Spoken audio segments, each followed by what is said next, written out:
Assalamualaikum warahmatullahi wabarakatuh. Jumpa lagi di channel YouTube Budi Santoso, channelnya Solution dan Religi.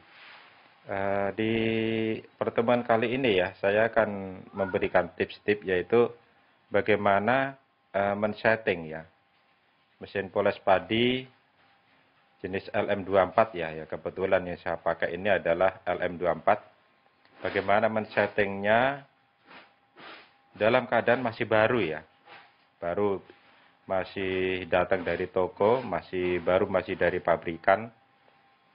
Karena kalau apa adanya, ini barang dikirim dari toko ini belum bisa digunakan, belum bisa dipakai, masih perlu banyak perbaikan, masih perlu setting sana sini,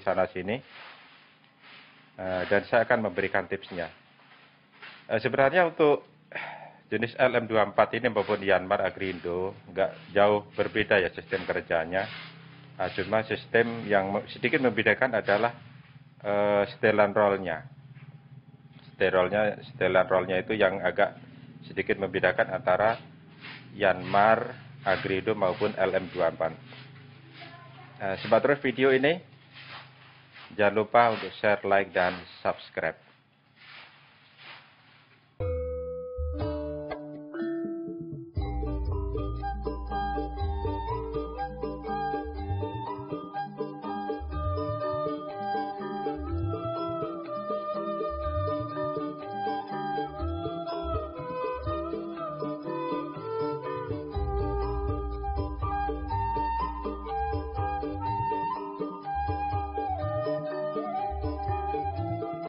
Pertama yang harus diperhatikan ya, ini adalah untuk apa ya, pengisian oli. Di sini kan ada setelan apa itu? Istilahnya gear. Di dalamnya ada gear yang menghubungkan antara roll 1 dan roll 2, ya kan. Ini bisa dibuka. Ini dalamnya ini bisa diisi apa itu? Diisi oli ya, jenis oli gardan, pelumas.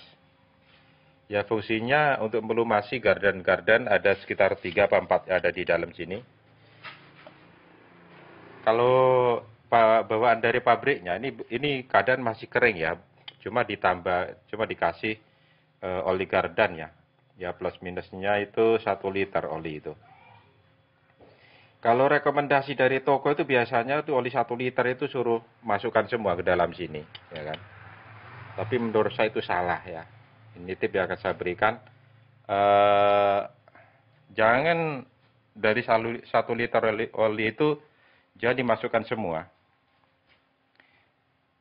Cukup seperempatnya aja atau setengahnya aja. Terus itu dicampur dengan istilahnya vaselin ya.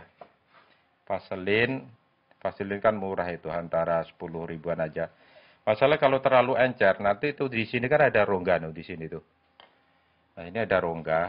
Nanti kalau terlalu banyak, nanti oli itu malah berceceran pada keluar lewat rongga-rongga sini ini. Makanya saran saya itu mending kasih sedikit aja, setengah liter apa seperempat liter aja cukup lah. Tapi dibuat agak kental itu ya, sehingga masalahnya mau dibuat kental apapun encer bawaan oli gardan itu, fungsinya cuma melumasi roda-roda gigi yang ada di dalam itu. Jangan sampai kekeringan aja. Terus untuk secara kontinu dan berkelanjutan setelah ini proses dipakai, tiap ya seminggu atau 2 minggu sekali itu ditambahlah barang setutup itu 3, 4, 5 sendok itu aja lah. Tapi dikontrol aja setiap minggunya, setiap 2 minggunya, diisi secara rutin. Tapi intinya jangan terlalu banyak untuk mengisi oli gardannya itu yang di dalam itu. Karena kalau terlalu banyak nanti malah meluber ya sini ini. Dan malah mubadir. Terus selanjutnya di sini untuk ini ya. Yang coba diperhatikan itu di dalam sini kan ada blower di dalam itu. Nah, ada blower yang berfungsi untuk membuang sekam-sekam yang telah terkelupas oleh roll-roll yang ada di dalam itu. Itu biasanya dari pengalaman saya dulu itu posisi blower dalamnya itu nguncinya itu asal-asal aja, kalau dari pabrik itu asal aja kan. Baut-bautnya itu nggak terlalu kencang, kalau dipakai bisa lepas ya. Dikontrol lagi yang di dalam itu ada blower-blower itu baut-bautnya dikencangkan lagi. Terus ini yang paling penting di sini kan ada 2 unit roll di dalam ini kan. Kan ada roll kanan kiri, 1 roll penggerak dan 1 roll duduk. Ini kan roll ini kan berputar dengan kecepatan yang berbeda. Untuk dari pengalaman saya dulu, nyetel rollnya itu dulu masih asal, ya kan, masih asal. Yang penting masang aja, belum belum rata betul roll ini. Ini baut yang 4 ini, baut 12 ini dilepas dulu, lalu roller itu diratakan, ya kan. Karena kalau masih bawaan pabrik dari tokonya itu ya asal masang aja di situ tuh, belum center.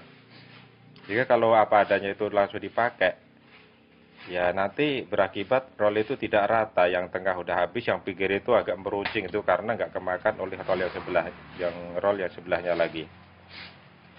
Ya syukur-syukur kalau udah rata gitu kan. Tapi biasanya itu dari dalam ini belum disetel roll ini. Ada cara menyetelnya itu kan ada baut tengah itu dikendorkan, terus ada apa istilahnya tracker kecil. Seperti di tutorial saya sebelumnya yang berjudul memperbaiki roll yang tidak rata, itu saya jelaskan semua di situ. Terus kedua, perhatikan di sini. Ini di samping kanan ya, sebelah kanan nih. Sebelah kanan bagian kanan mesin. Tepatnya posisi di bawah roll persis ini. Jadi bawah persis ya kan. Ini kan ada 2 lubang ini. Lubang 1 ini kan nanti akan keluar setelah dipakai, ini akan keluar istilahnya skam murni, cuma skam aja yang keluar dari sini nih. Nah, ini terserah mau ditutup apa enggak. Kalau saya ditutup karena kalau dibuka nanti di sini di area ini banyak sekali skam dan terkesan jorok. Saya tutup ini kan. Kalau untuk yang ini terserah mau ditutup mau dibuka, itu enggak begitu pengaruh ya. Coba kalau ini dibuka, nanti suplai angin yang di dalam ini, blower yang mengisap dari depan itu akan semakin besar. Terus yang lubang satu lagi, di sini ada kotak, ada lubang kurang lebih 15 cm kali 15 cm itu masuk ke dalam. Kalau saran saya ini harus ditutup. Kenapa? Kalau yang depan, yang ini nih. Nah, ini bukan hanya sekam itu yang masuk ke situ. Itu masalahnya di dalam itu kan ada itu padi jatuh, padi setelah dikupas itu kan ada yang patah-patah. Lalu dihisap oleh blower yang di dalam ini, lalu dikirim ke belakang. Cuma ini karena posisi pas padi atau gabah itu jatuh dari atas. Enggak semua itu yang ke depan itu cuma beras aja itu. Maksudnya tuh yang jatuh ke area ini nggak cuma skam aja, tapi ada mender ya.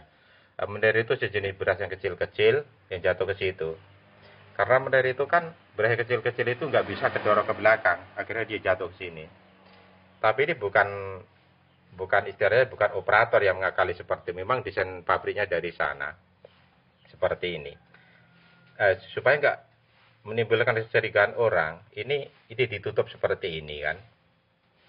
Jadi kan saya tutup triplek sama seng depannya itu, sehingga kalau nanti di dalam itu skam sama peri udah penuh, ya kan, nanti dengan sendirinya akan ikut ke depan. Ya paling kalau dipakai 2-3 hari udah penuh di dalam ini, nanti terus akhirnya benar ikut ke depan. Nggak bisa terbang ke belakang, masalah berat untuk mendorong mender ke belakang itu sangat berat. Yang dibuang ke belakang kan cuma skam-skamnya aja kan. Itu. Ini sebenarnya desain pabrik seperti itu kan. Nah, tapi ya supaya nggak menimbulkan kecurigaan orang, ini dia kali segala macam, mending tutup seperti itu aja. Nah, ada setelan roll ini. Ini kalau ini saya dorong ke sana, ke arah poli penggerak ya, ke sana ini melonggarkan. Nah, kalau kemarin ini ngencang, artinya kalau saya dorong ke depan, roll-roll yang di dalam itu, kan ada rise saling roll itu di dalam itu melonggar kalau saya gerakkan ke depan. Tapi kalau saya tarik kemari, nah, ini akan mengencang. Ini di sistem apa itu, kencang tidaknya itu tergantung ya, itu tergantung masing-masing operator, itu kesukaannya di mana. Dan ini fungsinya, setelah kencang itu, ini posisi untuk melonggarkan. Ini melonggarkan ini roll yang depan sini, nanti akan bergerak ke depan itu sehingga roll itu tidak gancet kalau padi atau gabah yang dari atas itu sudah habis. Nah, berkenaan dengan itu, salah satu kelemahan dari mesin pecah kulit jenis LM24 ini adalah ini nih. Kalau ini gabah udah habis, nggak diangkat seperti ini, ya kan? Sedangkan posisi roll masih kencang seperti ini, sedangkan ini belum diangkat. Nanti baliknya roll yang di depan sini, nanti sangat kasar ya. Wih, ini berlaku semua ya. Entah itu merek Reichi, entah Daichi, yang tapi yang jenis LM24, yang desain pabrikannya seperti ini. Ini sama, sistem kerja seperti itu. Nanti kalau gabah udah habis, ini nggak diangkat ke atas ini, nanti baliknya roll ini sangat kasar. Nah, dan saran saya buat teman-teman yang kebetulan yang menggunakan yang menggunakan LM24 ini, jenis LM24 ini, dan belum tahu ya istilahnya, ya maaf bagi mereka yang belum tahu aja ya, belum tahu sistem kerjanya gimana. Ini biar rollnya nanti gak gancet, seperti saya terangkan di awal tadi, ini ditambahkan seperti ini. Nah ini saya kasih ada plat, terus ada ini besi bulat kurang lebih panjangnya sekitar 18 sampai 20 cm. Ini ada baut 14 dikunci mati, ya kan? Ini mati, ini baut 14, terus ini baut hidup 14, berfungsi untuk apa ya? Untuk menyetel. Maju mundurnya roll itu kalau sudah selesai nanti ini dikancing lagi.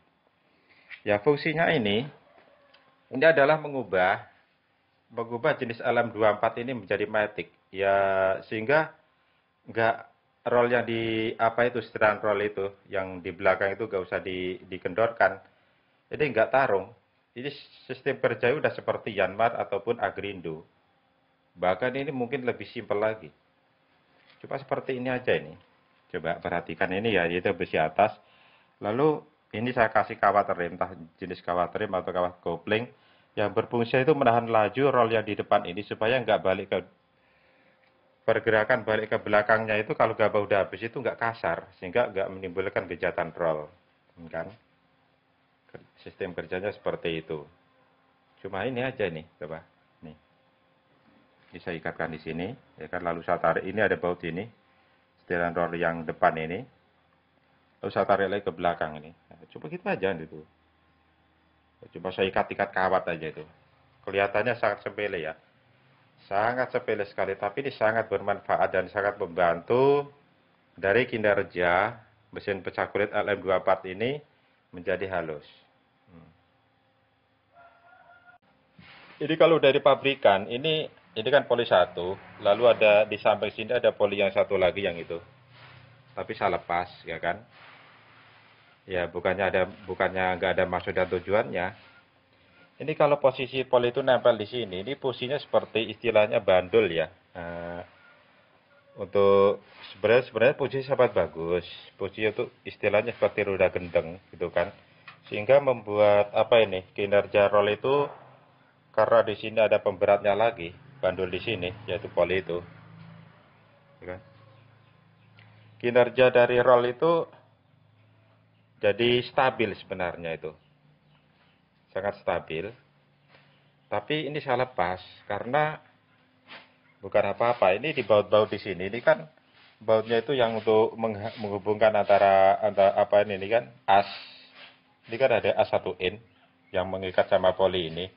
Poli sekitar 6 in ini. Ini sering kendor baut-bautnya itu. Sehingga kalau istilahnya ini mengencangkan lagi susah karena kehalang oleh ini apa ini poli satu lagi ini. Sedangkan posisinya ada di samping sini, bukan dari atas. Makanya saya lepas. Ya buat teman-teman yang menggunakan LM24 masih baru, ya terserah mau dilepas apa enggak. Tapi ya syukur-syukur ini dari awal sampai akhir itu bisa kencang terus. Tapi ada masalah nanti kalau nanti ini longgar kan. Ini efeknya ini nanti ini mepet ke samping ini. Ini. Sedangkan mau mengencangkan baut nggak bisa karena kehalang oleh poli satu lagi. Nah, kalau ini terserah mau teman-teman mau dilepas, apa itu tetap dipasang sesuai pabrikan, terserah, ya kan. Tapi kalau nanti dipasang, kalau ini salah apa itu baut poli ini, kan ada baut 12 entah 14 ini yang di dalam sini. Kalau sampai longgar, nggak bisa dikencangkan lagi karena oleh kehalang itu, ya kan. Itu terserah. Ya mudah-mudahan kalau dari pabrikan udah kencang, ya. Tapi kalau ini dulu asal, belum dipakai udah lari ke sana kemari karena bautnya cuma asal masang aja di sini. Termasuk ini kalau masih dari toko untuk poli ya, ini kan ada fan Belby yang menghubungkan penggerak sama ke blower bawah. Ini kalau dari pabrikan ini belum kencang seperti ini, asal masang aja. Coba ini dikencangkan di sini, pakai kunci Inggris apa kunci 2022 ini. Dikencangkan lagi, ditarik ke belakang itu kan. Jadinya ini semua kan intinya ini kalau dari pabrikan mesin jenis LM ini kalau dari pengalaman seluruh belum bisa dipakai kalau belum disetting sana sininya ini kan. Dan terakhir untuk menambahkan apa ya alat bantu kerja ya proses pecah kulit ini teman-teman bisa menambahkan ini ya elevator ini seperti yang saya buat. Elevator itu kan identik dengan mahal itu yang perlu gearbox segala macam itu kan gearbox aja kan sekarang di atas 1 juta itu. Coba teman-teman buat seperti ini. Elevator itu kan nggak mesti dengan biaya mahal. Ini dulu tapi saya buat sendiri ini ya. Ini cuma menghasilkan sekitar sama biaya tukangnya itu tukang ngelasnya ya waktu itu kalau nggak salah itu cuma 5 sampai 6 juta udah kondisi udah bisa dipakai seperti ini. Kalau dari pabrikan semua yang apa itu semua dari pabrikan itu nggak cukup 10 juta itu. Belum proses pemasangannya. Kalau untuk saran saya ya kalau untuk sistem apa itu resbelengnya itu masih konvensional ya dalam arti pelayanan masyarakat itu kan apa itu melayani pelanggan lingkungan aja. Itu mending buat elevatornya seperti ini. Ya kalau untuk sehari apa itu sehari 1-2 ton 1-2 ton itu nggak bakal keteteran ini kan. Ya intinya untuk membuat elevator itu bukan mesti identik dengan material yang mahal. Nah tengok ini. Kalau pakai dari pabrikan itu ya, saya pernah nanya itu satunya itu sekitar 40 sampai 50 ribu, ya kan. Coba tengok nih punya saya nih. Ini cuma dari jerigen-jerigen itu kan. Sebagian ada dari seng. Ya kan. Ini sikunya cuma siku 3 mili. Ya kan. Coba saya hubungkan tanpa gearbox. Cuma menggunakan poli-poli ini. Dan untuk lebih lanjutnya. Bisa simak di video saya yang berjudul Merakit Elevator Penggilingan Padi Tanpa Gearbox bagian 2. Itu di channel saya. Channel YouTube Budi Santoso juga. Ya ini secara utuh mesin penggilingan padi saya ini itu mesin pecah kulitnya, ini mesin polesnya. Nah itu mesin untuk katolnya itu dari atas itu turun masih saya selap lagi tuh menggunakan mesin penepung 22 in biar hasilnya kadulnya itu lebih halus, yaitu poli-polinya. Bukan apa, karena untuk di daerah saya ini, untuk daerah ini ya, tempat saya ini apa tuh? Itu standar itu mintanya masyarakat itu ya, pelanggan-pelanggan itu mintanya standarnya tinggi sekali, Mas. Maksudnya itu minta berasnya bersih, katolnya agak banyak, halus gitu kan. Itu memang susah. Akhirnya saya mengantisipasinya seperti itu. Saya kasih itu katol udah jadi, saya slap lagi menggunakan ini mesin penepung 22 inci. Lalu saya rangkai, saya gabungkan sama mesin bolas N70 itu. Ya. Ya mungkin ini ya saya sampaikan kepada teman-teman, semoga bermanfaat. Kritik dan saran mohon tulis di kolom komentar. Selamat menunaikan ibadah puasa. Wabillahi taufiq wal hidayah. Wassalam warahmatullahi wabarakatuh.